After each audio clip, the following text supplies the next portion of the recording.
ಎಲ್ರಿಗೂ ನಮಸ್ಕಾರ ಫ್ರೆಂಡ್ಸ್. ಈ ವಿಡಿಯೋದಲ್ಲಿ ನಾನು ನಿಮಗೆ ಪಿನ್ ಟು ಪಿನ್ ಡೀಟೇಲ್ ಆಗಿ ಒಂದು ಬುಟಿಕ್ ಅಲ್ಲಿ ಯಾವ ರೀತಿ ಲೆಹೆಂಗಾ ಸ್ಟಿಚ್ ಮಾಡ್ತಾರೆ, ಹಾಗೇನೆ ಯಾವ ರೀತಿ ಬ್ಲೌಸ್ ನ ಸ್ಟಿಚ್ ಮಾಡ್ತಾರೆ, ಯಾವೆಲ್ಲ ಮೆಥಡ್ ಅಲ್ಲಿ ಅವರು ಸ್ಟಿಚ್ ಮಾಡ್ತಾರೆ ಅನ್ನೋದನ್ನ ನಾನು ನಿಮ್ಗೆ ಈ ವಿಡಿಯೋದಲ್ಲಿ ಕಂಪ್ಲೀಟ್ ಆಗಿ ಪ್ರತಿಯೊಂದು ಸ್ಟಿಚ್ಗೂ ನಾನು ಟಿಪ್ಸ್ ಜೊತೆಗೆ ನಾನು ಈ ವಿಡಿಯೋದಲ್ಲಿ ಹೇಳ್ಕೊಡ್ತಾ ಇದ್ದೀನಿ ಫ್ರೆಂಡ್ಸ್. ಎಲ್ಲೂ ಸ್ಕಿಪ್ ಮಾಡಿದಿರಾ ಫುಲ್ ಪೂರ್ತಿ ವಿಡಿಯೋ ನೋಡಿ, ನೀಟಾಗಿ ಅರ್ಥ ಮಾಡ್ಕೊಂಡು ನೀವೇ ನಿಮ್ ಲೆಹೆಂಗಾ ಬ್ಲೌಸ್ ನ ಆರಾಮವಾಗಿ ಸ್ಟಿಚ್ ಮಾಡಬಹುದು. ನಾನು ಇದಕ್ಕೆ ತಗೊಂಡಿರೋ ಪ್ರೈಸ್ ಬಂದು 500 ರೂಪಾಯಿ ಕೊಟ್ಟಿದ್ದಾರೆ. ಅದು ಲೆಹೆಂಗಾ ಮತ್ತೆ ಬ್ಲೌಸ್ ಎರಡಕ್ಕೂ ಸೇರಿ.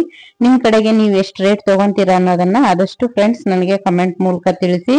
ನಾನು ತಗೊಂಡಿರೋ ರೇಟ್ ಏನಾದ್ರೂ ಜಾಸ್ತಿ ಆಯ್ತಾ ಅಥವಾ ಕಡಿಮೆ ಆಯ್ತಾ, ಒಂದೊಂದ್ ಕಡೆ ಒಂದೊಂದು ರೇಟ್ ಇರುತ್ತೆ. ನಾನ್ ತಗೊಂಡಿರೋದು ನಮ್ ಕಡೆ ಏನಿದೆಯೋ ಆ ರೇಟ್ ನಾನು ತಗೊಂಡಿದ್ದೀನಿ. ಇದಕ್ಕೆ ನೋಡ್ಬೋದು ನೀವು ನೋಡಿ, ನಾನು ಲೆಹೆಂಗಾಕ್ಕೆ ಇದು ಈ ರೀತಿ ಕ್ಯಾನ್ ಹಾಕಿ ಸ್ಟಿಚ್ ಮಾಡಿದೀನಿ. ತುಂಬಾ ಅಂದ್ರೆ ತುಂಬಾನೇ ನೀಟಾಗಿ ಬರುತ್ತೆ ಇದು ಹಾಕೊಂಡಾಗ. ಬ್ಲೌಸ್ ಕೂಡ ಅಷ್ಟೇ, ನಾನು ನಿಮ್ಗೆಲ್ಲೂ ಒಂದು ಚೂರು ಕಚ್ಚಾ ಪೀಸ್ ಕಾಣದೇ ಇರೋ ರೀತಿ ನಿಮ್ಮ ಹತ್ರ ಏನಾದ್ರು ಓರ್ಲಕ್ ಮಷಿನ್ ಇಲ್ಲ ಅಂದ್ರೂ ಕೂಡ ನೀವು ಈ ಮೆಥಡ್ ಅಲ್ಲಿ ಸ್ಟಿಚ್ ಮಾಡಿದ್ರಿ ಅಂದ್ರೆ ರೇಷ್ಮೆ ಸೀರೆ ಬ್ಲೌಸ್ಗೂ ಕೂಡ ನೀವು ಈ ಮೆಥಡ್ ನ ಫಾಲೋ ಮಾಡಬಹುದು. ನೋಡಿ ಎಷ್ಟು ನೀಟಾಗಿ ಒಂದು ಚೂರು ಕೂಡ ನಿಮಗೆ ಪೀಸ್ ಅನ್ನೋದು ಕಾಣಿಸೋದೇ ಇಲ್ಲ. ಶೋಲ್ಡರ್ ಕೂಡ ನಾನು ಯಾವ ರೀತಿ ಜಾಯಿಂಟ್ ಮಾಡಿದೀನಿ ಅಂತ ನೋಡಿ. ಈ ಮೆಥಡ್ ಅಲ್ಲಿ ನೀವೇನಾದ್ರೂ ಸ್ಟಿಚ್ ಮಾಡಿದ್ರಿ ಅಂದ್ರೆ ಖಂಡಿತ ನಿಮ್ ಬ್ಲೌಸ್ ನೀಟಾಗಿ ಬರುತ್ತೆ. ನೀವು ಕೇಳಿದಷ್ಟು ದುಡ್ಡು ಕೊಡ್ತಾರೆ, ನಿಮ್ಮನ್ನೇ ಹುಡ್ಕೊಂಬಂದು ನಿಮ್ಮ ಹತ್ರ ಬಟ್ಟೆ ಹಾಕ್ತಾರೆ. ಅಷ್ಟು ನೀಟ್ ಫಿನಿಶಿಂಗ್ ಅಲ್ಲಿ ಇರುತ್ತೆ. ಇದು ಲೆಹಂಗಾ ಆಯ್ತು ಬ್ಲೌಸ್ ಆಯ್ತು ಎರಡೂ ಕೂಡ ನಾನು ತುಂಬಾ ಈಸಿ ಮೆಥಡ್ ಅಲ್ಲಿ ಹೇಳ್ಕೊಡ್ತಾ ಇದ್ದೀನಿ ಫ್ರೆಂಡ್ಸ್. ಇದ್ರದ್ದು ಕಟಿಂಗ್ ವಿಡಿಯೋ ನಾನು ಆಲ್ರೆಡಿ ಹಾಕಿದ್ದೀನಿ, ಅಪ್ಲೋಡ್ ಮಾಡಿದ್ದೀನಿ. ಅದನ್ನ ಯಾರೆಲ್ಲ ನೋಡಿಲ್ಲ ಅವರು ಈ ವಿಡಿಯೋನ ನೋಡಿ, ನೀವು ಖಂಡಿತ ನಿಮಗೆ ಕಟಿಂಗ್ ಬಗ್ಗೆ ಎಲ್ಲ ನೀಟಾಗಿ ಅರ್ಥ ಆಗುತ್ತೆ. ಬ್ಯಾಕ್ ಹುಕ್ ಜೊತೆಗೆ ನಾನು ಪ್ರಿನ್ಸ್ ಕಟ್ ಅಲ್ಲಿ ಕಟಿಂಗ್ ಮಾಡಿದ್ದೀನಿ. ಇದನ್ನ ಸ್ಟಿಚಿಂಗ್ ಮಾಡೋದು ಹೇಗೆ ಅಂತ ನೋಡೋಣ. ಫಸ್ಟ್ ಮೊದಲಿಗೆ ನೀವು ಲೈನಿಂಗ್ ಪೀಸು ಹಾಗೇನೆ ಮೇನ್ ಪೀಸು ಎರಡಕ್ಕೂ ಕೂಡ ನೆಕ್ ಅಲ್ಲಿ ಸ್ಟಿಚ್ ನ ಹಾಕೋಬೇಕಾಗುತ್ತೆ. ಈ ನೆಕ್ ನಾನು ಬಂದು ಕರೆಕ್ಟ್ ಆಗಿ ಒಂದ್ ಪ್ರೆಷರ್ ಫುಟ್ ಅಳತೆ ಏನಿರುತ್ತೆ ಆ ಅಳತೆಗೆ ಈ ಸ್ಟಿಚ್ ನ ಹಾಕೊಂತ ಇದ್ದೀನಿ. ಎಲ್ಲದಕ್ಕೂ ನಾನು ಸ್ಟಿಚಿಂಗ್ ಮಾರ್ಜಿನ್ ಹೇಳ್ತೀನಿ ನಿಮ್ಗೆ, ಅದನ್ನ ನೀವು ಒಂದ್ ನೋಟ್ಸ್ ಅಲ್ಲಾದ್ರೂ ನೀವು ಬರ್ಕೋಬಹುದು.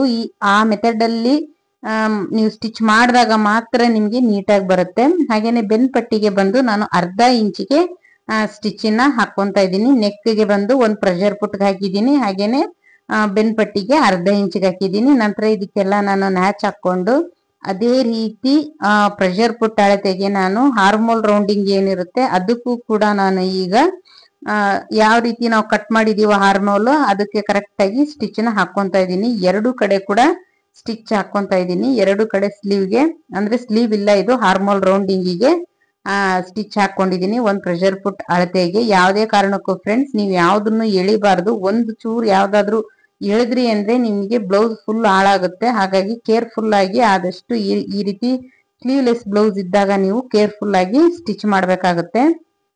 ನಂತರ ನಾನು ಇದಕ್ಕೆ ಕರೆಕ್ಟ್ ಆಗಿ ಏನು ನಾನೀಗ ರಿವರ್ಸ್ ಮಾಡಿದೀನಿ, ರಿವರ್ಸ್ ಮಾಡಿರೋದಕ್ಕೇನೆ ನಾನು ನೀಟಾಗಿ ಈಗ ಸ್ಟಿಚ್ ನ ಹಾಕೊಂತ ಇದ್ದೀನಿ. ಈ ಸ್ಟಿಚ್ ಕೂಡ ನಾನು ಕಿನಾರಿ ಸ್ಟಿಚ್ ಅಂದ್ರೆ ಎಂಡ್ಗೆ ಫುಲ್ಲು ಎಡ್ಜ್ಗೆ ನಾನು ಇದಕ್ಕೆ ಸ್ಟಿಚ್ ನ ಹಾಕೊಂತ ಇದ್ದೀನಿ. ಫುಲ್ಲು ಎಲ್ಲಿವರೆಗೂ ಇದೆಯೋ ನಮ್ ಲೈನಿಂಗ್ ಅಲ್ಲಿವರೆಗೂ ಕೂಡ ನಾನು ಈ ಸ್ಟಿಚ್ ನ ಹಾಕೊಂತ ಇದ್ದೀನಿ. ಬೆನ್ ಪಟ್ಟಿಗಾದ್ರೂ ಅಷ್ಟೇ ನೀವು 1/4 ಇಂಚ್ ಅಳತೆಗೂ ಹಾಕೋಬಹುದು, ಇಲ್ಲ ಅಂದ್ರೆ ಕಿನಾರಿ ಸ್ಟಿಚ್ ಅಂದ್ರೆ ಎಂಡಿಗೂ ಕೂಡ ನೀವು ಸ್ಟಿಚ್ ನ ಹಾಕೋಬಹುದು, ಅಂದ್ರೆ ಬಟ್ಟೆ ಎಡ್ಜಿಗೆ ಹಾಕೋಬಹುದು. ನಂತರ ಎಕ್ಸ್ಟ್ರಾ ಇರೋ ಪೀಸ್ನೆಲ್ಲ ನೀಟಾಗಿ ಕಟ್ ಮಾಡ್ಕೋಬೇಕಾಗುತ್ತೆ. ಫ್ರೆಂಡ್ಸ್ ವಿಡಿಯೋ ಏನಾದ್ರೂ ತುಂಬಾ ಸ್ಪೀಡ್ ಆಯ್ತಾ ಅಂತ ನನಗೆ ಆದಷ್ಟು ಕಮೆಂಟ್ ಮಾಡಿ ತಿಳಿಸಿ. ಯಾಕೆಂದ್ರೆ ವಿಡಿಯೋ ತುಂಬಾ ಎಷ್ಟು 40 ನಿಮಿಷದ್ದಾಗಿ ಹೋಗಿತ್ತು ಇದು, ಇಷ್ಟು ಸ್ಪೀಡ್ ಮಾಡಿ ಇಲ್ಲಿಗೆ ಬಂದಿದೆ ಇದು. ನಂತರ ನೋಡಿ ಮೇನ್ ಪಾಯಿಂಟ್ ಇದನ್ನ ತಿಳ್ಕೊಬೇಕಾಗುತ್ತೆ ನೀವು. ಲೈನಿಂಗ್ ಮಾತ್ರ ತಗೊಂಡಿದ್ದೀನಿ, ಅದಕ್ಕೆ ನಾನು ಈಗ ರೆಡಿ ಮಾಡಿರೋ ಬ್ಯಾಕ್ ಪೀಸ್ ನ ಅದ್ರ ಮೇಲೆ ಇಟ್ಟು ಈಗ ಶೋಲ್ಡರ್ ಜಾಯಿಂಟ್ ಮಾಡ್ಕೊಂತ ಇದ್ದೀನಿ. ಬರೀ ಲೈನಿಂಗ್ ಮಾತ್ರ ಇದೆ ಅದು. ಈಗ ನೋಡಿ ನಾನು ಮೇನ್ ಪೀಸ್ ನ ಈಗ ಇದ್ರ ಮೇಲೆ ಹಾಕೊಂತ ಇದ್ದೀನಿ. ಈ ಮೇನ್ ಪೀಸ್ ಹಾಕೊಂಡು ಮತ್ತೆ ನಾನು ಶೋಲ್ಡರ್ ಜಾಯಿಂಟ್ ನ ಮಾಡ್ಕೋಬೇಕಾಗುತ್ತೆ. ಶೋಲ್ಡರ್ ಜಾಯಿಂಟ್ ಅನ್ನು ಮಾಡ್ಕೋಬಹುದು ನೀವು, ಇಲ್ಲಾಂದ್ರೆ ನೆಕ್ ಕೂಡ ಸ್ಟಿಚ್ ಹಾಕೋಬಹುದು. ನಾವ್ ಈಗ ಏನ್ ಬ್ಯಾಕ್ ಪಾರ್ಟ್ ಅಲ್ಲಿ ರೆಡಿ ಮಾಡಿದೀವೋ ಹಾರ್ಮೋಲ್, ಶೋಲ್ಡರ್, ನೆಕ್, ಅದೇ ರೀತಿ ಎಲ್ಲದಕ್ಕೂ ಈಗ ನಾವಿಲ್ಲಿ ಸ್ಟಿಚ್ ನ ಹಾಕೋಬೇಕಾಗುತ್ತೆ. ನಾನು ಮೊದಲಿಗೆ ನೆಕ್ಗೆ ಸ್ಟಿಚ್ ನ ಹಾಕ್ತಾ ಇದ್ದೀನಿ. ಇದು ಕೂಡ ಒಂದ್ ಪ್ರೆಷರ್ ಫುಟ್ ಅಳತೆಗೆ ಸ್ಟಿಚ್ ಹಾಕ್ತಾ ಇದ್ದೀನಿ ನಾನು. ಆ ನಂತರ ಆಲ್ರೆಡಿ ನಾವೇನ್ ಶೋಲ್ಡರ್ ಜಾಯಿಂಟ್ ಮಾಡಿದೀವಿ ಲೈನಿಂಗ್ ಪೀಸ್ ಅಲ್ಲಿ, ಈಗ ಮೇನ್ ಪೀಸ್ ಅಲ್ಲೂ ಕೂಡ ನಾನು ಶೋಲ್ಡರ್ ಜಾಯಿಂಟ್ ಮಾಡ್ಕೊಂಡಿದೀನಿ. ನಂತರ ಇಲ್ಲಿ ಹಾರ್ಮೋಲ್ಗೂ ಕೂಡ ನಾನು ಸ್ಟಿಚ್ ನ ಹಾಕೊಂಡಿದೀನಿ. ಪ್ರಿನ್ಸ್ ಕಟ್ ಆಗಿರೋದ್ರಿಂದ ನಾವು ಪ್ರಿನ್ಸ್ ಅರ್ಧಕ್ಕೆ ಕಟ್ ಮಾಡಿರೋದ್ರಿಂದ ಎಷ್ಟು ಬಂದಿದೆಯೋ ಅಷ್ಟಕ್ಕೆ ಸ್ಟಿಚ್ ಹಾಕೋಬೇಕಾಗುತ್ತೆ. ಇದ್ರಲ್ಲಿ ಇನ್ನೊಂದು ತಿಳ್ಕೊಬೇಕು ನೀವು, ಏನು ನಾವು ಬ್ಯಾಕ್ ಪೀಸ್ ಏನ್ ಶೋಲ್ಡರ್ ಜಾಯಿಂಟ್ ಮಾಡಿದೀವಿ, ಈ ಮೇನ್ ಪೀಸು ಲೈನಿಂಗ್ ಅಲ್ಲಿ ಸ್ಟಿಚ್ ಹಾಕುವಾಗ ಆ ಬ್ಯಾಕ್ ಪೀಸ್ ಮೇಲೆ ಯಾವ್ದೇ ಕಾರಣಕ್ಕೂ ಸ್ಟಿಚ್ ಬರಬಾರ್ದು. ಅದನ್ನ ಕೈಯಲ್ಲಿ ಸ್ವಲ್ಪ ಸರಿಸಿ ಸ್ಟಿಚ್ ನ ಹಾಕೋಬೇಕಾಗತ್ತೆ. ನಂತರ ಎಲ್ಲಾ ಕಡೆ ಹಾರ್ಮೋಲ್ಗೆ, ನೆಕ್ಗೆ ಈ ರೀತಿ ಸಣ್ಣ ಸಣ್ಣ ಕ್ರಾಸ್ ನ್ಯಾಚ್ ಹಾಕೊಂಡು ನಾವು ಇದನ್ನ ವಾಪಸ್ ಟರ್ನ್ ಮಾಡ್ಕೋಬೇಕಾಗುತ್ತೆ. ಎಕ್ಸ್ಟ್ರಾ ಇರೋ ಬಟ್ಟೆನ ಕಟ್ ಮಾಡ್ಕೊಂಡು ನೋಡಿ ಈ ರೀತಿಯಾಗಿ ಮಾಡ್ಕೋಬೇಕಾಗುತ್ತೆ. ತುಂಬಾ ಚೆನ್ನಾಗಿ ಬರುತ್ತೆ ಫ್ರೆಂಡ್ಸ್. ಇದು ಬ್ಯಾಕ್ ಆಯ್ತು, ಫ್ರಂಟ್ ಆಯ್ತು, ತುಂಬಾ ಚೆನ್ನಾಗಿ ಬರುತ್ತೆ. ಈ ಮೆಥಡ್ ಅಲ್ಲಿ ಒಂದ್ಸಲ ಸ್ಟಿಚ್ ಮಾಡಿ ನೀವು ಎಷ್ಟು ಚೆನ್ನಾಗಿ ಬರುತ್ತೆ ಅಂತ. ನಂತರ ನಾನು ಎಕ್ಸ್ಟ್ರಾ ಇರೋ ಬಟ್ಟೆನೆಲ್ಲ ಕಟ್ ಮಾಡ್ಕೊಂಡಿದೀನಿ. ಶೋಲ್ಡರ್ ಜಾಯಿಂಟ್ ಹತ್ರ ಕೂಡ ನ್ಯಾಚ್ ನ ಹಾಕೊಂಡಿದೀನಿ. ಈ ರೀತಿ ಹಾಕೊಂಡು ನಾವು ರಿವರ್ಸ್ ಮಾಡಿದಾಗ ತುಂಬಾ ಅಂದ್ರೆ ತುಂಬಾ ಚೆನ್ನಾಗಿ ಬರುತ್ತೆ. ಇದು ಶೋಲ್ಡರ್ ಜಾಯಿಂಟ್ ಮಾಡಿದಾರ, ಎಲ್ಲಿ ಮಾಡಿದಾರ ಅಂತಾನೆ ಗೊತ್ತಾಗಲ್ಲ. ಅವಾಗ ನಾವು ಕಲಿಯುವಾಗೆಲ್ಲ 2 in 1 ಬ್ಲೌಸ್ ಅಂತ ಸ್ಟಿಚ್ ಮಾಡಿಸ್ತಾ ಇದ್ರು. 2 ಕಲರ್ ಬಟ್ಟೆಯಿಂದ ಸ್ಟಿಚ್ ಮಾಡಿದ್ರೆ ಅಂದ್ರೆ 2 ಕಡೆ ಕೂಡ ನಾವು ಆ ಬ್ಲೌಸ್ ನ ಹಾಕೋಬಹುದು. ಉಲ್ಟಾ ಸೀದಾ ಅಂತ ಏನ್ ಇದ್ದಿದ್ದಿಲ್ಲ ಅದ್ರಲ್ಲಿ. ಆ ರೀತಿಯಾಗಿ ಆ ಮೆಥಡ್ ಅಲ್ಲೇ ಈಗ ನಾನು ಈ ಬ್ಲೌಸ್ ನ ಸ್ಟಿಚ್ ಮಾಡಿರೋದು. 2 ಕಡೆ ಕೂಡ ಸೇಮ್ ಹಾಕೊಳ್ಳುವಂತದ್ದು 2 in 1. ನೀವು ರೆಡ್ ಪಿಂಕ್ ಅಥವಾ ವೈಟ್ ಪಿಂಕ್ ಈ ರೀತಿ ಯಾವ್ದಾದ್ರು 2 ಕಾಂಬಿನೇಷನ್ ತಗೊಂಡು ಸ್ಟಿಚ್ ಮಾಡಿದ್ರೆ 2 ಸೈಡ್ ಕೂಡ ನೀವು ಆ ಬ್ಲೌಸ್ ನ ಹಾಕೋಬಹುದು. ಆ ರೀತಿಯಾಗಿ ಸ್ಟಿಚ್ ಮಾಡುವಂತದ್ದು ಇದು. ಈಗ ಏನ್ ನಾನು ಪೀಸ್ ನ ಜಾಯಿಂಟ್ ಮಾಡ್ಕೊಂಡಿದ್ದೆ, ಅದಕ್ಕೆ ನಾನು ಲೈನಿಂಗ್ ಎಲ್ಲಿಗಿದೆಯೋ ಅಲ್ಲಿಗೆ ಈ ರೀತಿ ಸ್ಟಿಚ್ ನ ಹಾಕೊಂತ ಇದ್ದೀನಿ. ಈ ಸ್ಟಿಚ್ ಬಂದು ನಾನು ಒಂದ್ ಪ್ರೆಷರ್ ಪುಟ್ಟಿಗಿನ್ನ ಕಡಿಮೆ ಸೈಜ್ಗೆ ಹಾಕ್ತಾ ಇದ್ದೀನಿ. ಆದಷ್ಟು ಒಂದ್ ಪ್ರೆಷರ್ ಪುಟ್ ಅಳತೆಗೆ ನೀವು ಹಾಕಿದ್ರೆ ಅಂದ್ರೆ ನಾವು ಲೈನಿಂಗ್ ಮೇಲೆ ಹಾಕಿರುವಂತ ಪೀಸು ಫ್ರಂಟ್ ಸೈಡ್ ಅಲ್ಲಿ ಕಾಣಿಸುತ್ತೆ. ಅದು ಆ ರೀತಿ ಕಾಣಿಸಬಾರ್ದು ಅಂದ್ರೆ ನಾವು ಒಂದ್ ಪ್ರೆಷರ್ ಪುಟ್ಟಿಗಿನ್ನ ಸ್ವಲ್ಪ ಕಡಿಮೆ ಅಳತೆಗೆ ಸ್ಟಿಚ್ ನ ಹಾಕೋಬೇಕು. ನಂತರ ಎಕ್ಸ್ಟ್ರಾ ಇರೋದನ್ನೆಲ್ಲ ನಾನು ಇಲ್ಲಿ ನೀಟಾಗಿ ಕಟ್ ಮಾಡ್ಕೊಂತ ಇದ್ದೀನಿ. ಆಮೇಲೆ ನೋಡಿ, ಇದು ಮೇನ್ ನಿಮಗೆ ಇಲ್ಲಿ 1/2 ಇಂಚ್ ಬಿಟ್ಟು ನಾನು ತೋರಿಸ್ತಾ ಇದ್ದೀನಿ ನೋಡಿ. ತುಂಬಾನೇ ಇಂಪಾರ್ಟೆಂಟ್ ಟಿಪ್ಸ್ ಗಳಿದಾವೆ ಫ್ರೆಂಡ್ಸ್, ಎಲ್ಲೂ ಸ್ಕಿಪ್ ಮಾಡ್ದಿರ ನೋಡಿ. ಈ ರೀತಿ ನಾನು ಪ್ರಿಂಟ್ಸ್ ನ ಅಟ್ಯಾಚ್ ಮಾಡ್ತಾ ಇದ್ದೀನಲ್ಲ, ಮೇಲ್ಗಡೆ 1/2 ಇಂಚು ಬಿಟ್ಟು ಸ್ಟಿಚ್ ಮಾಡ್ತಾ ಇದ್ದೀನಿ. ಅದು ಹೇಗೆ ಅಂತ ಈಗ ನಾನು ಮೇನ್ ಪೀಸ್ ಅಟ್ಯಾಚ್ ಮಾಡುವಾಗ ಗೊತ್ತಾಗುತ್ತೆ ನಿಮ್ಗೆ. ಏಕೆಂದ್ರೆ ನಾನು ಈಗ already shoulder armhole already stitch ಮಾಡಿರೋದ್ರಿಂದ ಈಗಿದು ವೇಸ್ಟ್ ಪೀಸ್ ಕಾಣಿಸ್ಬಾರ್ದು ನಮ್ಗೆ. ಹಾಗಾಗಿ ನಾನು ನೋಡಿ ಈ 1/2 ಇಂಚಿಗೆ ಬಿಟ್ಟು ಮತ್ತೆ ಈಗ ನಾನು ಇಲ್ಲಿಂದ ಸ್ಟಿಚ್ ಹಾಕೊಂಡು ಬರ್ತೀನಿ. ಅವಾಗ ಏನಾಗುತ್ತೆ ನಮ್ಗೆ ಇದ್ರದ್ದು ಕೂಡ ಫಿನಿಶಿಂಗ್ ಬಂದ್ಬಿಡುತ್ತೆ. ವಿಡಿಯೋ ತುಂಬಾ ಸ್ಪೀಡ್ ಆಯ್ತು ಅಂತ ಅನ್ಕೊಂತೀನಿ ಫ್ರೆಂಡ್ಸ್. ಯಾಕೆಂದ್ರೆ 40 ನಿಮಿಷದ ವಿಡಿಯೋ ನಾನು 20 ನಿಮಿಷಕ್ಕೆ ತರಬೇಕು ಅಂತಂದ್ರೆ ಸ್ವಲ್ಪ ಇದು ಹಾಗೆ ಆಗುತ್ತೆ. ಖಂಡಿತ ಸ್ಪೀಡ್ ಅನ್ಸುತ್ತೆ. ನಿಮ್ಗೇನಾದ್ರೂ 40 ನಿಮಿಷನ ಆದ್ರೂ ಪರವಾಗಿಲ್ಲ, ನಮ್ಗೆ ಒರಿಜಿನಲ್ ಆಗಿ ಬೇಕು ಅಂತ ನೀವೇನಾದ್ರೂ ಕಮೆಂಟ್ ಮಾಡಿದ್ರೆ ನೆಕ್ಸ್ಟ್ ಟೈಮ್ ನಾನು ಖಂಡಿತ ಅದನ್ನ ಸರಿ ಮಾಡ್ಕೊಂತೀನಿ. ನೋಡಿ ಈಗ ಪ್ರಿಂಟ್ಸ್ ಅಟ್ಯಾಚ್ ಮಾಡಿರೋದು, ಶೋಲ್ಡರ್ ಅಟ್ಯಾಚ್ ಮಾಡಿರೋದು, ಎಲ್ಲೂ ಒಂದು ಚೂರು ಕೂಡ ನಮ್ಗೆ ಎಕ್ಸ್ಟ್ರಾ ಪೀಸ್ ಅನ್ನೋದೇ ಕಾಣಿಸ್ತಾ ಇಲ್ಲ.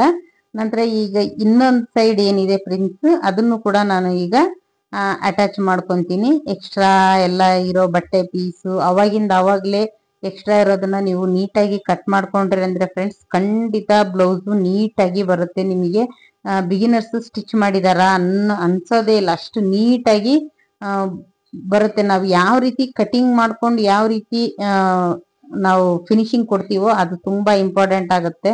ಬೊಟಿಕ್ ಅಂತ ಹೇಳ್ತಿರಲ್ಲ, ಅದ್ರಲ್ಲೆಲ್ಲ ಪ್ರತಿಯೊಂದಕ್ಕೂ ಸ್ಟಿಚ್ ಹಾಕಿದ ತಕ್ಷಣ ಐರನ್ ಮಾಡ್ಕೊಂತಾರೆ ಒಂದು. ಆಮೇಲೆ ಎಲ್ಲೂ ಎಕ್ಸ್ಟ್ರಾ ಇರೋ ಅಂತ ಪೀಸ್ ನ ಬಿಡೋದಿಲ್ಲ. ನೀಟಾಗಿ ಅವಾಗಿಂದ ಅವಾಗ್ಲೇ ದಾರ ಆಯ್ತು ಎಲ್ಲ ಕಟ್ ಮಾಡೋದ್ರಿಂದ ಅಷ್ಟು ನೀಟಾಗಿರುತ್ತೆ. ಅದೊಂದನ್ನು ಮಾತ್ರ ನೀವು ರೂಢಿ ಮಾಡ್ಕೋಬೇಕಾಗತ್ತೆ. ನೋಡಿ ನಾನಿಲ್ಲಿ ಬ್ಯಾಕ್ ಸೈಡ್ ಅಲ್ಲಿ ಟೈಯಿಂಗ್ ಆಗಿ ಅಂದ್ರೆ ಡೋರಿ ಅಟ್ಯಾಚ್ ಮಾಡೋದಕ್ಕೆ 2.5 ಇಂಚಿಗೆ ಹಾಕೊಂಡಿದ್ದೀನಿ. ಅವರು ಸಣ್ಣ ಇದ್ದಾರೆ ಅಂದ್ರೆ ನೀವು 2.5 ಇಂಚಿಗೆ ಹಾಕೋಬಹುದು. ಸ್ವಲ್ಪ ದಪ್ಪ ಇದ್ದಾರೆ ಅಂದ್ರೆ 3 ಇಂಚಿಗೆ ಬ್ಯಾಕ್ ಸೈಡ್ ಅಲ್ಲಿ ಈ ರೀತಿ ಹಾಕೋಬಹುದು. ನೋಡಿ ಕರೆಕ್ಟ್ ಆಗಿ ಈ ರೀತಿ ಮಡ್ಚ್ಕೊಂಡು ನಂತರ ಬ್ಯಾಕ್ ಪಾರ್ಟ್ ನ ಕಟ್ ಮಾಡ್ಕೊಂತ ಇದ್ದೀನಿ. ಇದು ಬ್ಯಾಕ್ ಅಲ್ಲಿ ಬರೋ ಹುಕ್ ಆಗಿರೋದ್ರಿಂದ ನಾನು ಈ ರೀತಿ ಇದನ್ನ ಕಟ್ ಮಾಡ್ಕೊಂತ ಇದ್ದೀನಿ. ಈಗ ಡಬಲ್ ಪಟ್ಟಿ ಸಿಂಗಲ್ ಪಟ್ಟಿ ಕೂಡ ಎರಡನ್ನು ಸ್ಟಿಚ್ ಮಾಡ್ಕೋಬೇಕಾಗುತ್ತೆ. ಅದಕ್ಕಿಂತ ಮುಂಚೆ ನಾವು ಲೇಸ್ ಅಟ್ಯಾಚ್ ಮಾಡ್ಕೊಂತ ಇದ್ದೀನಿ. ಇದಕ್ಕೆ ನಾನು ಇಲ್ಲಿ ಮಲ್ಟಿ ಕಲರ್ ಲೇಸ್ ತಗೊಂಡಿರೋದ್ರಿಂದ ಎಲ್ಲದಕ್ಕೂ ಮ್ಯಾಚ್ ಆಗೋ ರೀತಿ ಈ ತರ ಲೇಸ್ ನ ಅಟ್ಯಾಚ್ ಮಾಡ್ತಾ ಇದ್ದೀನಿ. ಅವರೇ ಹೇಳಿರೋದು ಈ ರೀತಿ ಸಿಂಪಲ್ ಆಗಿ ಒಂದು ಲೇಸ್ ಹಚ್ಚ್ರಿ ಅಂತ. ಲೇಸ್ ಹಚ್ಚುವಾಗ್ಲೇನೆ ನಾನು ಏನ್ ಮಾಡಿದೀನಿ, ಅದ್ರ ಜೊತೆಗೆ ಟೈಯಿಂಗ್ ಕೂಡ ಅದ್ರ ಜೊತೆಗೇನೆ ಫಿಕ್ಸ್ ಮಾಡ್ತಾ ಇದ್ದೀನಿ. ಈ ರೀತಿ ಮಾಡೋದ್ರಿಂದ ನಮ್ಗೆ ಸೆಕೆಂಡ್ ಎರಡೆರಡು ಕೆಲಸ ಇರೋದಿಲ್ಲ. ನಂತರ ಡಬಲ್ ಪಟ್ಟಿ ಸಿಂಗಲ್ ಪಟ್ಟಿ ಫ್ರಂಟ್ ಅಲ್ಲಿ ಹುಕ್ ಬರೋದಾದ್ರೆ ನಮ್ಗೆ ರೈಟ್ ಸೈಡ್ಗೆ ಸಿಂಗಲ್ ಪಟ್ಟಿ ಬರುತ್ತೆ, ಲೆಫ್ಟ್ ಗೆ ಡಬಲ್ ಪಟ್ಟಿ ಬರುತ್ತೆ. ಬ್ಯಾಕ್ ಅಲ್ಲಿ ನಾವು ಸ್ಟಿಚ್ ಮಾಡ್ಬೇಕಾದ್ರೆ ರೈಟ್ ಗೆ ಡಬಲ್ ಪಟ್ಟಿ ಬರುತ್ತೆ, ಲೆಫ್ಟ್ ಗೆ ಸಿಂಗಲ್ ಪಟ್ಟಿ ಬರುತ್ತೆ. ಆದಷ್ಟು ಫ್ರೆಂಡ್ಸ್ ಇದನ್ನು ಕೂಡ ಒಂದ್ ಬರ್ದಿಟ್ಕೊಳ್ಳಿ ನೀವು. ಯಾಕೆ ಅಂದ್ರೆ ಲೆಫ್ಟ್ ರೈಟ್ ಬಲಗಡೆ ಸೈಡು ಎಡಗಡೆ ಸೈಡು ಮುಂದ್ಗಡೆ ಏನ್ ಬರುತ್ತೋ ಹುಕ್ ಪಟ್ಟಿ ಕಾಜಾ ಪಟ್ಟಿ ಅದ್ರ ಅಪೋಸಿಟ್ ಹಿಂದ್ಗಡೆ ಬರುತ್ತೆ. ಅದನ್ನೊಂದು ನೀವು ನೆನ್ಪಿಟ್ಕೋಬೇಕಾಗತ್ತೆ. ನೋಡಿ ನಾನು ಡಬಲ್ ಪಟ್ಟಿ ಸಿಂಗಲ್ ಪಟ್ಟಿ ಕೂಡ ರೆಡಿ ಮಾಡಿ ಇಟ್ಕೊಂಡಿದೀನಿ. ಅದಕ್ಕೂ ಅಷ್ಟೇ ಮಾಮೂಲಿ ನಾವು ಎಷ್ಟು ನೆಕ್ ಮಾರ್ಜಿನ್ ಗೆ ಹಾಕ್ತಿವೋ ಅದ್ರ ಅಳತೆಗೆ 1/4 ಇಂಚ್ ಅಳತೆಗೆ ಹಾಕೋಬೇಕು. ಇನ್ನೂ ಒಂದು ಪಾಯಿಂಟ್ ತಿಳ್ಕೋಬೇಕು ಫ್ರೆಂಡ್ಸ್, ನಾನು ಎಕ್ಸ್ಟ್ರಾ ಮಾರ್ಜಿನ್ 2 ಇಂಚು ತಗೊಂಡಿದೀನಿ. ಈ ರೀತಿ ಅರ್ಧ ಇಂಚು ನಾವು ಶೋಲ್ಡರ್ ಹತ್ರ ಆರ್ಮೋಲ್ ಹತ್ರ ಈ ರೀತಿ ಅರ್ಧ ಇಂಚು ಟೈಟ್ ಮಾಡ್ಕೋಬೇಕಾಗುತ್ತೆ. ಯಾಕೆ ಅಂದ್ರೆ ನಾವು ಸ್ಲೀವ್ ಅಟ್ಯಾಚ್ ಮಾಡಿದ್ರೆ ಎಷ್ಟು ನಾವು ಎಕ್ಸ್ಟ್ರಾ ಮಾರ್ಜಿನ್ ತಗೊಂಡಿರ್ತೀವೋ ಅಷ್ಟಕ್ಕೆ ನಾವು ಸ್ಟಿಚ್ ಹಾಕೋಬೇಕು. ಇದು ಸ್ಲೀವ್ ಲೆಸ್ ಆಗಿರೋದ್ರಿಂದ ನಮ್ಗೆ 1/2 ಇಂಚು ಒಳಗಡೆ ಬರಬೇಕು. ಅದು ಯಾವ ಪಾಯಿಂಟ್ ಅಲ್ಲಿ ಅಂತ ಹೇಳ್ತೀನಿ ನಾನು.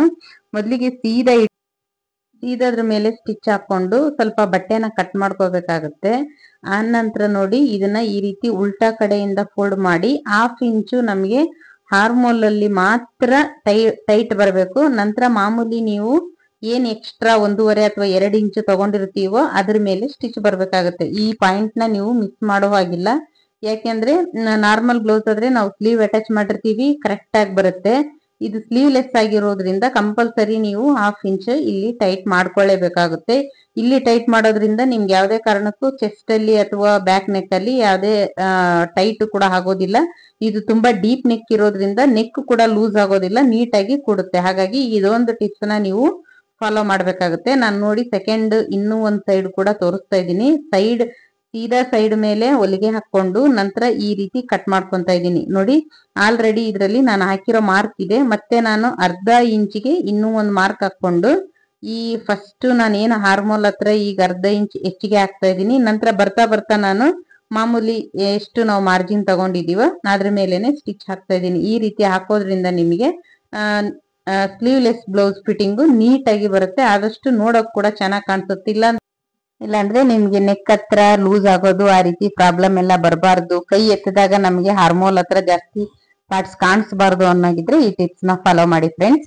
ಆನಂತರ ನೋಡಿ ನಾನು ಬ್ಯಾಕ್ ಅಲ್ಲಿ ಆಲ್ರೆಡಿ ನಾವು ಹಾಕಿರೋಂತ ನ್ಯಾಚ್ ಕಾಣಿಸ್ತಾ ಇದೆ. ಇದ್ರಲ್ಲಿ ನಾನು ಈಗ ಅದ್ರ ಮೇಲೆನೆ ಕರೆಕ್ಟ್ ಆಗಿ ಅರ್ಧ ಇಂಚು ಅಗಲ ಅಂದ್ರೆ ಅರ್ಧ ಇಂಚ್ ಅಗಲಕ್ಕೆ 3.5 ಇಂಚು ಉದ್ದಕ್ಕೆ ನಾನಿಲ್ಲಿ ಕರೆಕ್ಟ್ ಆಗಿ ಡಾಟ್ಸ್ ನ ಬ್ಯಾಕ್ ಪಾರ್ಟ್ ಅಲ್ಲಿ ಹಾಕ್ತಾ ಇದ್ದೀನಿ. ಇಷ್ಟ ಹಾಕಿದ್ರೆ ನಮ್ಗೆ ಬ್ಲೌಸ್ ಅನ್ನೋದು ಒಂದು 3/4 ಭಾಗ ರೆಡಿ ಆಗಿದೆ. ನೆಕ್ಸ್ಟ್ ಇದಕ್ಕೆ ನಾವು ಟೈಯಿಂಗ್ ಒಂದು ಮಾಡಿದ್ವಿ ಅಂದ್ರೆ ಬ್ಲೌಸ್ ಅನ್ನೋದು ಫುಲ್ ರೆಡಿ ಆಗುತ್ತೆ. ನೋಡಿ ಎಷ್ಟು ನೀಟಾಗಿ ಬಂದಿದೆ. ಫ್ರಂಟ್ ಅಲ್ಲಿ ಬ್ಯಾಕ್ ಅಲ್ಲಿ ಎಲ್ಲೂ ಕೂಡ ನಿಮಗೆ ಲೂಸ್ ಅನ್ನೋದೇ ಬರೋದಿಲ್ಲ, ಅಷ್ಟು ಟೈಟ್ ಆಗಿ ಇರುತ್ತೆ. ಇದು ಅಷ್ಟು ಚೆನ್ನಾಗಿ ಕೂಡ ಕಾಣಿಸುತ್ತೆ. ಇದು ನೋಡಿ ಇದಕ್ಕೆ 2 ತರ ನಾನು ಡೋರಿ ಮಾಡ್ಕೊಂಡಿದ್ದೀನಿ. ಡೋರಿಗೆ ಲಟ್ಕಾನ್ಸ್ ಮಾಡಿದೀನಿ. ಎಷ್ಟು ನೀಟಾಗಿ ಬಂದಿದೆ. ಈ ರೀತಿ ಮಾಡೋದ್ರಿಂದ ಬ್ಲೌಸ್ ಇನ್ನೂ ಗ್ರ್ಯಾಂಡ್ ಆಗಿ ಕಾಣಿಸುತ್ತೆ. ಸ್ವಲ್ಪ ಅಪೋಸಿಟ್ ಕಲರ್ ಮಾಡಿದ್ರೆ ಚೆನ್ನಾಗಿ ಕಾಣಿಸುತ್ತೆ. ನಂತರ ನಾನು ಇಲ್ಲಿ ಲೆಹಂಗಕ್ ಬಂದು ಒಂದು ಕಸಿನ ಹೊಲಿತಾ ಇದ್ದೀನಿ. ಈ ರೀತಿ ರಿವರ್ಸ್ ಮಾಡೋದ್ರಿಂದ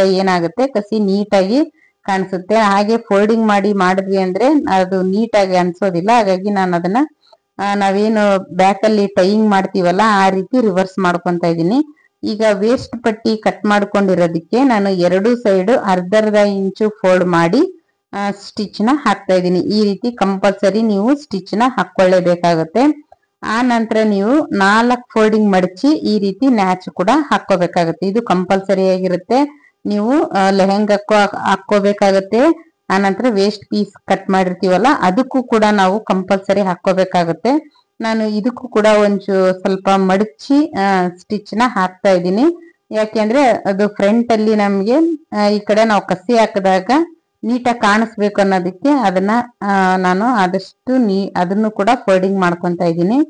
ನೋಡಿ ಈಗ ನಾನು ಇದನ್ನ ವೇಸ್ಟ್ ಪೀಸ್ ಲೆಹಂಗಾ ಪೀಸ್ ಎರಡು ಕೂಡ ಸೀದಾನೇ ಮೇಲೆ ಇದೆ. ನಾವ್ ಎಲ್ಲದಕ್ಕೂ ಏನ್ ಮಾಡ್ತೀವಿ, ಸೀದಾ 2 ಒಳಗಡೆ ಹೋಗೋ ರೀತಿ ಹಾಕೊಂಡಿರ್ತೀವಿ. ಈ ತರ ಲೆಹಂಗಾ ಸ್ಟಿಚ್ ಮಾಡ್ಬೇಕಾದ್ರೆ 2 ಸೀದಾ ಮೇಲೆ ಕಾಣೋ ಹಾಗೆ ಸ್ಟಿಚ್ ನ ಹಾಕೋಬೇಕು. ಇದು ಒಂದು ಟಿಪ್ಸ್ ಅಂತ ತಿಳ್ಕೊಳ್ಳಿ.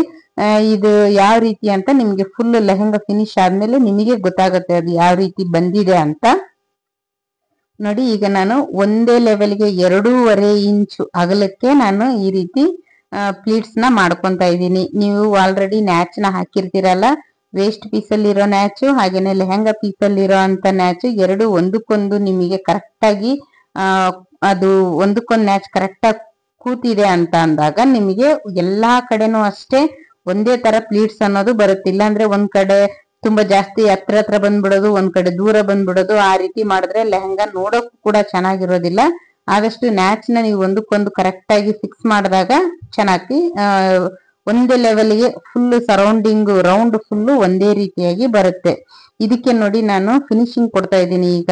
ಇದನ್ನ ಈ ಫಿನಿಶಿಂಗ್ ಕೊಡ್ಬೇಕಾದ್ರೆ ಇನ್ನೂ ಒಂದ್ ಏನಂದ್ರೆ, ನೀವು ವೇಸ್ಟ್ ಪೀಸ್ ನ ಸ್ವಲ್ಪ ಲೂಸ್ ಬಿಡ್ಬೇಕಾಗುತ್ತೆ, ಕೆಳಗಡೆ ಇರೋ ಲೆಹಂಗಾ ಪೀಸ್ ನ ಸ್ವಲ್ಪ ಟೈಟ್ ಆಗಿ ಎಳಿಬೇಕಾಗುತ್ತೆ. ಈ ರೀತಿ ಎಳೆದಾಗ ನಿಮಗೆ ಮೇಲೆ ಪೀಸ್ ಲೂಸ್ ಬರಲ್ಲ. ಇಲ್ಲಾಂದ್ರೆ ಏನಾಗುತ್ತೆ, ವೇಸ್ಟ್ ಪೀಸ್ ಲಾಸ್ಟ್ ಅಲ್ಲಿ ಒಂದಿಷ್ಟು ಉದ್ದ ಉಳಿದು ಬಿಡುತ್ತೆ, ಒಂದ್ ಅರ್ಧ ಇಂಚು 1 ಇಂಚ್ ವರೆಗೂ ಉಳಿಯೋ ಚಾನ್ಸ್ ಇರುತ್ತೆ. ಆ ರೀತಿ ಆಗ್ಬಾರ್ದು ಅಂದ್ರೆ ನೀವು ಸ್ಟಾರ್ಟಿಂಗ್ ಇಂದಾನೆ ಆದಷ್ಟು ಸ್ವಲ್ಪ ಲೂಸ್ ಕೊಟ್ಕೊಂಡು ಸ್ಟಿಚ್ ಮಾಡೋದ್ರಿಂದ ಕರೆಕ್ಟ್ ಆಗಿ ನೋಡಿ ನನಗೆ ಅದಕ್ಕೆ ಸರಿಯಾಗಿದೆ. ಈ ರೀತಿ ಬಂದಾಗ ನಮಗೆ ಲೆಹಂಗಾ ತುಂಬಾನೇ ಫಿನಿಶಿಂಗ್ ನೀಟಾಗಿ ಬರುತ್ತೆ. ನಾವು ಕೊಟ್ಟಿರುವಂತ ನಿಲ್ಗಿ ಕೂಡ ತುಂಬಾ ಚೆನ್ನಾಗಿ ಕಾಣಿಸುತ್ತೆ. ಹಾಕೊಂಡಾಗೂ ಎಷ್ಟು ಒಂದು ಫ್ರಾಕ್ ಟೈಪ್ ಕಾಣಿಸ್ತಾ ಇರುತ್ತೆ. ಈ ರೀತಿ ಮಾಡ್ಬೇಕು, ಸ್ಟಿಚ್ ಮಾಡ್ಬೇಕು ಅಂದ್ರೆ ಖಂಡಿತ ಇದನ್ನೆಲ್ಲ ನೀವು ಕೂಡ ಫಾಲೋ ಮಾಡ್ಬೇಕಾಗತ್ತೆ. ಈಗ ನೋಡಿ, ಒಂದು ಫೋಲ್ಡಿಂಗ್ ಸೀರೆ ಅಂಚನ್ನ ನಾವು ಯಾವ ರೀತಿ ಮಡಚ್ತೀವೋ ಆ ರೀತಿ ಮಡಚ್ಕೊಂಡು ನಾನು ಒಂದೇ ಸ್ಟೆಪ್ ಮಡಿಸ್ತಾ ಇದ್ದೀನಿ, 2 ಸ್ಟೆಪ್ ಮಡಿಸ್ತಾ ಇಲ್ಲ. ಒಂದೇ ಸ್ಟೆಪ್ ಅಲ್ಲಿ ಮಡಚಿ ನಾನು ಫಸ್ಟ್ ಗೆ ಒಂದು ಸ್ಟಿಚ್ ನ ಹಾಕೊಂತೀನಿ. ಈ ರೀತಿ ಹಾಕೋದ್ರಿಂದ ನಮಗೆ ಇದು ಕೂಡ ಓವರ್ಲಾಕ್ ಮಾಡೋ ಅವಶ್ಯಕತೆ ಇರೋದಿಲ್ಲ, ನೀಟಾಗಿ ಕೂಡ ಕಾಣಿಸುತ್ತೆ. ನೋಡಿ ಇದನ್ನ ನಾನು ಯಾವ ರೀತಿ ಮಡಿಸ್ತಾ ಇದ್ದೀನಿ ಅಂತ. ಫ್ರೆಂಡ್ಸ್, ವಿಡಿಯೋ ಲಾಂಗ್ ಆಯ್ತಾ ಅಥವಾ ಸ್ಪೀಡ್ ಆಯ್ತಾ ಏನ್ ಅನ್ನೋದು ನನಗೆ ಕಮೆಂಟ್ ಮಾಡಿ ತಿಳಿಸಿ. ನೆಕ್ಸ್ಟ್ ಟೈಮ್ ನಾನು ಈಗ ಇನ್ನೊಂದು ಹೊಲಿಗೆ ಹಾಕಿದ್ದೀನಲ್ಲ, ಅದನ್ನ ಫುಲ್ ಫೋಲ್ಡಿಂಗ್ ಮಾಡ್ಕೊಂಡು ಹಾಕೊಂತ ಇದೀನಿ. ನೋಡಿ ಎಷ್ಟು ಚೆನ್ನಾಗಿ ಬಂದಿದೆ ಅಂತ ನೋಡಿ. ಈ ರೀತಿ ಮಾಡೋದ್ರಿಂದ ನಮ್ಗೆ ಇದು ಬಾರ್ಡರ್ ಅಲ್ಲಿ ಬರುವಂತ ಒಂದಕ್ಕೊಂದು ಜಾಯಿಂಟ್ ಏನಿರುತ್ತೆ ಅದು ಕರೆಕ್ಟ್ ಆಗಿರುತ್ತೆ. ಇಲ್ಲಾಂದ್ರೆ ಆ ಬಾರ್ಡರ್ ಒಂದ್ ಕಡೆ ಮೇಲೆ ಒಂದ್ ಕಡೆ ಕೆಳಗಡೆ ಹೋಗೋ ಚಾನ್ಸ್ ಕೂಡ ಇರುತ್ತೆ. ಆ ರೀತಿ ಎಲ್ಲ ಆಗ್ಬಾರ್ದು ಅಂದ್ರೆ ಆದಷ್ಟು ಇವನ್ನೆಲ್ಲ ನೀವು ಕೂಡ ಫಾಲೋ ಮಾಡ್ಬೇಕಾಗತ್ತೆ. ಈಗ ನೋಡಿ ನಾನು ಕ್ಯಾನ್ ಸ್ಟಿಚ್ ಮಾಡ್ತಾ ಇದ್ದೀನಿ. ಇದು ಸ್ಟಿಚ್ ಮಾಡ್ಬೇಕಾದ್ರೆ ಫ್ರೆಂಡ್ಸ್ ತುಂಬಾ ಕೇರ್ಫುಲ್ ಆಗಿ ಸ್ಟಿಚ್ ಮಾಡ್ಬೇಕು. ನೀವು ಜಾಸ್ತಿ ಲೂಸು ಅಥವಾ ಜಾಸ್ತಿ ಎಳೆಯೋದು ಏನಾದ್ರು ಮಾಡಿದ್ರಿ ಅಂದ್ರೆ ಖಂಡಿತ ಸ್ಟಿಚ್ ನೀವು ಹಾಕಿರೋ ಕಡೆ ಬರೋದೇ ಇಲ್ಲ, ಇದು ಸೈಡ್ಗೆ ಹೋಗೋ ಚಾನ್ಸ್ ಇರುತ್ತೆ. ಹಾಗಾಗಿ ನೀವು ಸ್ಟಾರ್ಟಿಂಗ್ ಅಲ್ಲಿ ಹಾಕುವಾಗ್ಲೇನೆ ಏನ್ ಮಾಡ್ಬೇಕು, ಜಾಸ್ತಿ ಟೈಟ್ ಆಗಿ ಎಳಿಬಾರ್ದು, ಜಾಸ್ತಿ ಲೂಸ್ನು ಕೊಡಬಾರ್ದು, ನಾರ್ಮಲ್ ಆಗಿ ಸ್ಟಿಚ್ ಮಾಡ್ಕೋಬೇಕಾಗತ್ತೆ.